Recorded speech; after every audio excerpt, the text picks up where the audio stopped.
Good morning, everybody. Welcome to Financial Fun Friday. I am your co-host, Darlene Jenkins, and my other co-host, Dr. Rita B. Rowland. Dr. Rita B. Rowland. And of course, we are with ABS Retirement Solutions, a part of Affordable Benefit Solutions, where we're always bringing you what's new and what's next. So for those of you that are just joining us for the very first time, we conduct and host this Financial Fun Fridays on the first and third Friday each and every month. And guess what? We're also broadcasting live simultaneously on Facebook. So hello, Facebook, and welcome. And during this broadcast, what we do is we just pull back the curtain so that you can get an in-depth understanding of not only your benefits through your employer, but we also give you some great retirement preparation options, financial tips, and tools. If you would like to join us here live on the broadcast, where when you talk, we talk back to you. We love when you talk to us. You can register at ritabrolandevents.com. You can also follow us and like us on Facebook at Your AB Solutions. And of course, head on over to our YouTube page if you've missed any of the broadcasts that we have. You can head on over there, look for your Financial Fun Friday team, and we'll pull it up. This is also the time where we do our check-in, because we know you watch us from all over the world. YouTube, this is YouTube. No matter where, what time, or when you watch us, just drop in the chat where you watched us from. If you're in London, New York, California, just check in and tell us what city you're checking in from. Rita? We got Facebook, jump in and let us know. We got Delaware in the house. We got Texas in the house. We got Upper Marlboro in the house. We got DC in the house. Facebook is a little shy. So welcome everybody from all over the world. You are welcome. You are welcome, and we appreciate you being here with us. So let's get started, Rita. So the whole purpose of Financial Fun Friday is just to help you understand your benefits, your money personality, because your money personality dictates your spending habits. But then, of course, your Financial Fun Friday team is here to support and offer solutions that are going to enable you to reach your financial destination. So that's why we do it. We're here for you. Now, before we jump into the information for today, I do want to let you know that the information we're going over is going to be generic in approach. And why do we do that? Because as I stated earlier, we have people watching us from all over the country and the world. So without having individual knowledge of each and every one of you that are watching us right now and will watch us later, we cannot, have it customized to you. But what we can do is, if we go over something and you're like, Darlene, Rita, wait a minute, you're in my wheelhouse. You're driving down my street now. I need to talk to you. Give us a call, 301-577-6340. And any information that we cover, we can customize it to you. So please accept the information as general in context and apply it where you feel it fits you and your family's particular needs. So thank you so much for understanding. So October is Financial Planning Month, right, Rita? Absolutely. Yes. And so it's interesting, Darlene, when I did the research, we have every month is 1,000 different things, right? Everybody has a month, but they came up with Financial Planning Month because they said that they knew that the holidays were coming and that people would spend a lot of money. So they made this about you planning for the holidays, for Thanksgiving, for Christmas, for those gifts. And so they looked at it, in my opinion, from a 2-month standpoint. But as what we do as strategists for people financial, helping people plan for retirement in their life, to me, financial planning should be an everyday thing for your whole life, not just about a holiday. And so that's how this whole month started. Like I said, we got a month for everything. So as you think about it, you're coming into the end of the year. And to me, I think it's good to look at your goals. If you don't have goals, you don't have a list, where are you? Am I on track? Am I off track? What can I do so that I can be better prepared for next year? So the last meeting, we kind of went over a couple different things so that you can understand. There's the 6 unbelievable and real payoffs of using lists to set your big goals. And at the end, Darlene will show you a sample of the list. And so last time we discussed lists can change your top goals, because often we have a number one goal, right? And then we look at this list, and sometimes you got to shift it, change it. And it's always important to know the benefit is that helps you see your main objectives and the big picture goals more clearly. So one of the things they say, the word says to put it in writing, because when you can see a thing, you can then come up with a plan for. It's oftentimes, darling, we have things in our head, and when we don't succeed with them, it's because we really didn't have a clear picture of what that looked like. So it was in my head, but putting it on the paper, I know what I need. I know how much it's going to cost. I know when I want to go. All of those things become clear when it's in writing. So you start with your list, and then you come up with these goals. Then it said you can refine the goals to make sure they're specific. So you don't want to say, a lot of clients say that, when my goal in retirement is I want to travel. But what does that mean? Do you want to travel from, Capitol Heights, Maryland to Chesapeake Beach? Like, that's only a $5 car ride for gas, right? Or are you trying to go to Rome?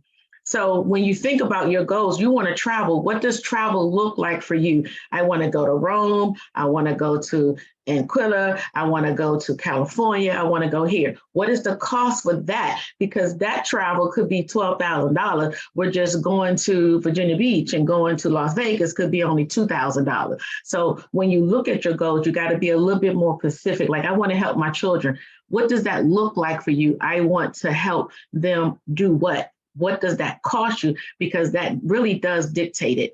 And the other one is the third one that we went over was list correct our misconceptions about our goals. Mm-hmm. So we want to pay off all that debt, but we still shopping, or we decided that we want to save more for our future.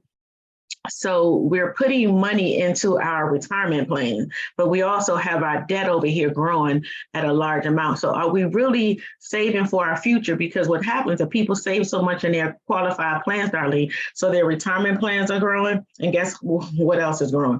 Their debt is growing, because they didn't have a balance to understand what it looks like. And educate yourself on your options and what does it look like to make sure that you're on the right track and you're not off base. And so that's what we discussed last time. So let's look at the next 3 so we can help them redefine these goals and these lists. Yes, lists.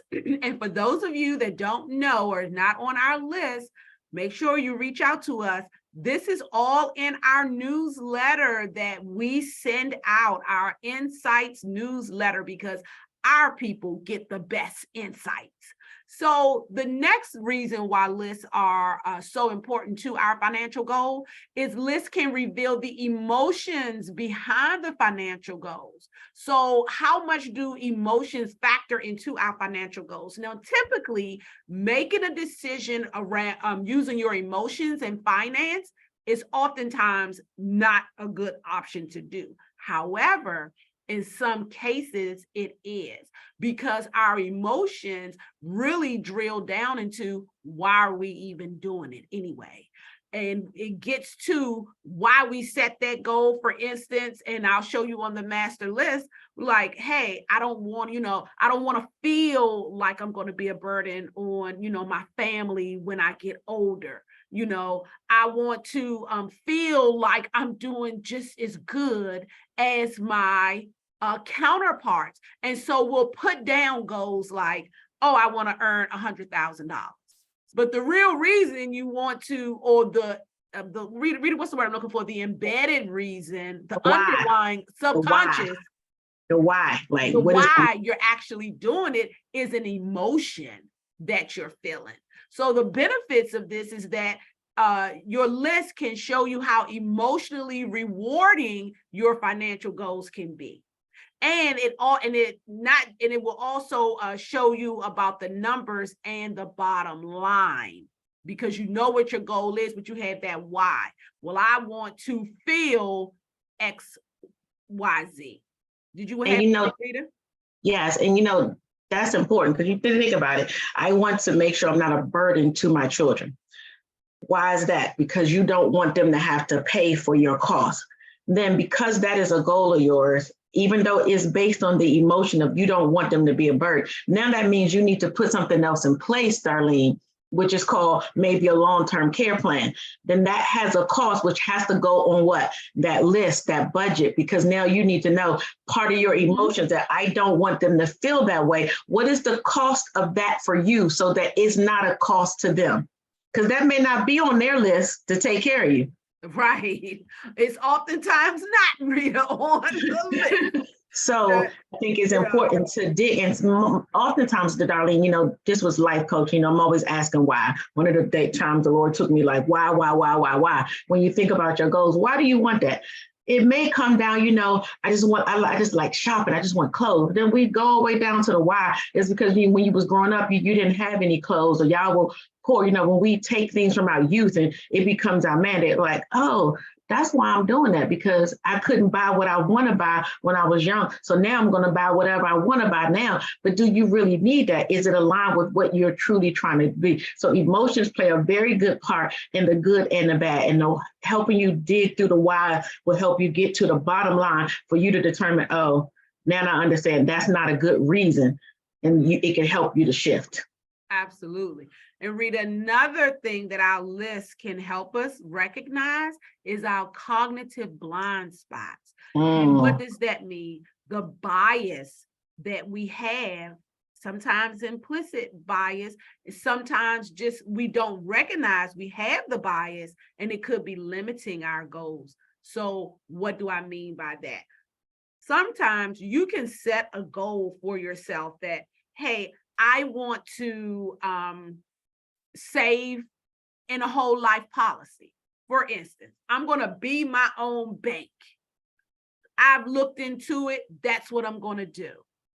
But then you hear someone else that you may look up to or believe have more knowledge than you, and they say, oh, no, you should not do that. You should buy term and invest the difference. And then the next thing you know, like, oh, okay, well, no, I'm not going to do that. And it's limiting your long-term goal, because if you're not investing, number one, your term is going to be up, just for instance. And so now your long-term goal has been thrown off. So when we have lists, it can also help us recognize our biases and blind spots, and gives us a better perspective on our goals, like trust in what you have researched, what you know for yourself. So that's very important, because people will allow, without even realizing it, we get influenced all the time. We see it in the commercials on TV. We like one thing, but on TV, they tell us, oh, no. You don't want to get that. You want to get this because it's better. And the next thing you know, we at the grocery store getting exactly what they had on TV, right, Rita? Yeah, that's real. And I think, I think that was a good point, because those blind spots, having a list will help you to go against those things that you either have assumed or overlooked. Because there's some assumptions we have that are not accurate, and we base our goals and that stuff on things that are not accurate because we assumed it, but it wasn't the truth, or we overlooked something because we either didn't understand it. So that is a very good point. Very good point. Yes. And then also our list can help us prioritize our goals. So what do we really want out of our financial goals and out of our life? And how would that make you happy?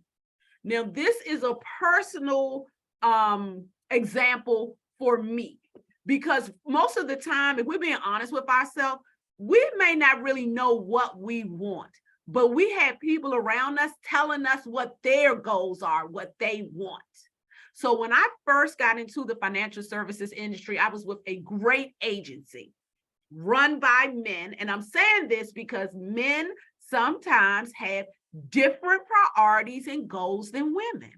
So the heads of our agency were men, and all they talked about were these cars.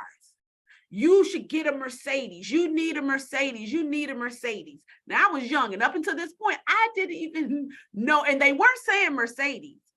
they were saying a 560 Benz. You need to get a 560, a 560. So I 560. didn't say anything because who wants to look like you don't know what a 560 is, and everybody around you seem to know what this 560 is. And they said that to me in the group setting, not like Darlene, but just I'm in this group. So I'm like, oh yeah, I didn't even realize that a Mercedes and the Benz were the same thing at that time. I was 22. So I'm like, okay, 560, 560. So once I realized it was a car, I'm like, 560, 560. I have never liked to go fast in a car, okay? Didn't like it. But because that was everybody else's goal and that's, was what I was getting, I'm like, okay, yeah, I want a 562. That was my goal. I need to earn this amount of money so I can get a 560. I did not want no 560. And when I finally came to the realization, I like Cadillacs because that was, what I always was in and what I liked as a kid. So you have to really know what makes you happy for yourself. Because that was not that, I didn't know what I really wanted. I was being influenced by someone else's goal. So we really have to know for ourselves what makes us happy. Why is this going to make us happy? So let's help us learn ourselves and what we want and what's really important to us that is going to make us happy. And it helps sort out the priorities of your goal. Because my top goal was getting that 560 SEC. And down here was, I want to make, pay off my mom's house, make sure she's taken care of. That's really what was important to me. But I'm up here saying my top goal was the 560 SEC. So it's just little things like that. Rita, you were going to say something? That thing ain't little. That thing is huge because unlike you who did not go get it, Rita went and got it. Two of them. And realized the first one, they took it, okay, because she couldn't afford it. The second one, she realized she didn't really like it. And so I think it's very important because we'll get things that other people say that we really don't make us happy. And then we end up not being able to afford them. It's almost like living like these Joneses because that was their goals. And because we didn't know what we wanted and what made us happy, we took on everybody else's stuff, which in coaching, we call that being an imposter. Like, really, who are you? Because who you're operating is someone else. And we wanted to go over this, y'all, because a lot of times when financial, you want us to talk about how to help you make money. Like, it's all about money. But what we like to look at this thing from this holistic approach, and let me explain it because everybody say holistic, that sometimes you'll have a tool, right? Darlene just talked about you got, instead of getting that whole life, you got term. Those are tools, right? You got an annuity, you got a mutual fund, you got real estate, you got bonds, you got stocks, those things are the tools. But where we start from is these dreams and these goals. Why? Because they dictate what you want. And then we help you as your strategist find the right strategy to help you get this dream, this goal. And then we use tools to do it. Many times, financial advisors, they start with a tool like, this is a product we have, this is the product, and you got to fit your dreams and goals around the product. We find the product and we fit it to your dreams and goals. So you have to know, what do you want? What does that look like for you? And really, Donnell's that last one. What makes you happy, y'all? It was a few years ago, somebody asked me that, my life coach, and I was like, I looked at her like she had 12 heads, okay? Because in the moment, I'm like, I'm busy, I got a business, I'm doing well, I got a marriage, and best friends, and I really hadn't got to that place. But what really makes Rita happy? These are things that you're doing, and we become so robotic in life that we're not even conscious of what it is that I want, what it is that makes me happy, and how do I take what I want, put it on paper, and then come up with the strategies to get there. That's how we help you do. We help you put a number to it and help you now have an income plan that can help you get these dreams and these goals, but you got to write them down first. Exactly. And so we've been talking about lists, and I'm going to show you now an example of what a master list looks like. And we can send this to you again. If you get our newsletter, it's in there. So this is a master list of investment goals. When we were talking about what you really want, our emotions that play into it. I want to be better off than my peers. I want to pay for personal improvement or go back to school. You know, I want to go for a dream vacation. As Rita said, what is dream for you? They're going to the Seychelles, or is that just going down to North Carolina? What is the dream for you? To feel secure. Notice again, to feel secure. This is when emotions come in, and it's not all about the bottom line and the numbers, but you know you have to have a plan and a number to get to the point where you do feel secure, because it's a feeling, and everyone's security number is a different number. I want to relocate in retirement. How do you do that? That's where our holistic planning comes into place. Having a written retirement income goal that we can follow. So to retire early, what's early for you? How much do you need? You know, how am I going to pay for future medical expenses? That goes back to, I don't want to feel like I'm going to be a burden. So that's my goal. I want to be able to pay for that. How do I do that?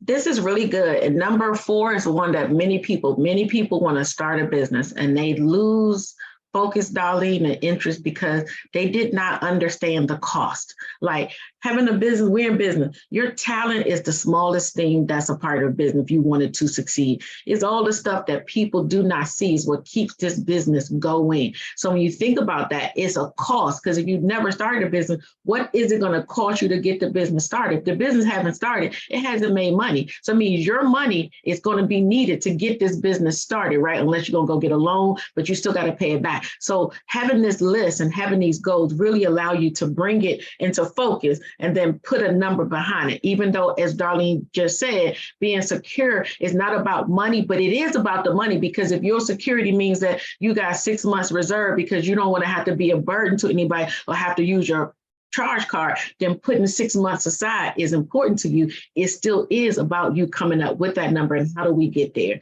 So this is really good. And this is just a sample. You have to come up with your own master list of your goals. We're not saying these have to be your goals. This is just a sample. So write down your master list. As Rita said, the word says write it down and make it plain for you. You know, so that's what we're here to help you do, just that. And Rita, as you plan on how you spend your numbers. You are spending your numbers. Tie all of this together for us. Why these lists and the goals and how our whole money is spent. Yeah, because at the end of the day, Jenkins, this pyramid is like, we think of a pyramid as a solid structure, right? So at the base of this pyramid, it's like you can think of the foundation of your house. Like without that foundation, that house is going to fall. So your essential expenses are important. Those are your mortgage, your utility, insurance premium, food. Those things are necessary for you to live this life. Then those things that you can stack on top are the essential lifestyle. So those are things you can do without, but you would really love to have it in retirement. So it's like I have someone on here today. I know her. She loves to travel. She has 12 or 13 different trips, right? But that is something she could go without, but is essential for her life, but is not an essential expense, but is an essential lifestyle expense. But that's important. But guess what? She has that in her budget. She has it on her list. The nice to have spending that makes you feel comfortable, but going without it if you had to, like, I was going to say my RV, but Kevin, that's not a true statement.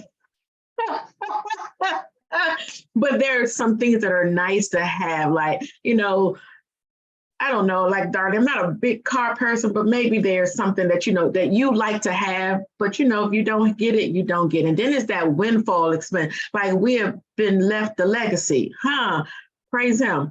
windfall, you win a lottery or something. Those are the wishes. Like, okay, I never really cared about a mansion, but if I got, $50 million, maybe I'll spend $2 million on a nice house for me and some loved one. So those are the things that you wish for if you had that windfall. Then I could really get that decked out RV that's about $500,000. Yes, with hardwood floors and the steels. You know what I'm saying? We can sleep people. That's a wish. So when you think of your goals, think of your plans, think of it here. Like, what are those things that are must? What is those essentials? So as you write this list, you can now know how are you planning. Many people fail, y'all, because they don't have a plan. They just got pools of money and they know they have something, but they haven't put this list together to know how do we use this money that we have. And when they come short, it's because they spent more on things that, guess what, they didn't need, and it wasn't a proper thing for them at the time. So don't get so fooled and looking at, I want to make all this money. I'm just looking at all these products. They are good because that's what we do. We're in the business. But we also know that if you're not in alignment with the things that you really want in your goal, you might find yourself spending money on things that you really don't want and that you really could not afford. Absolutely.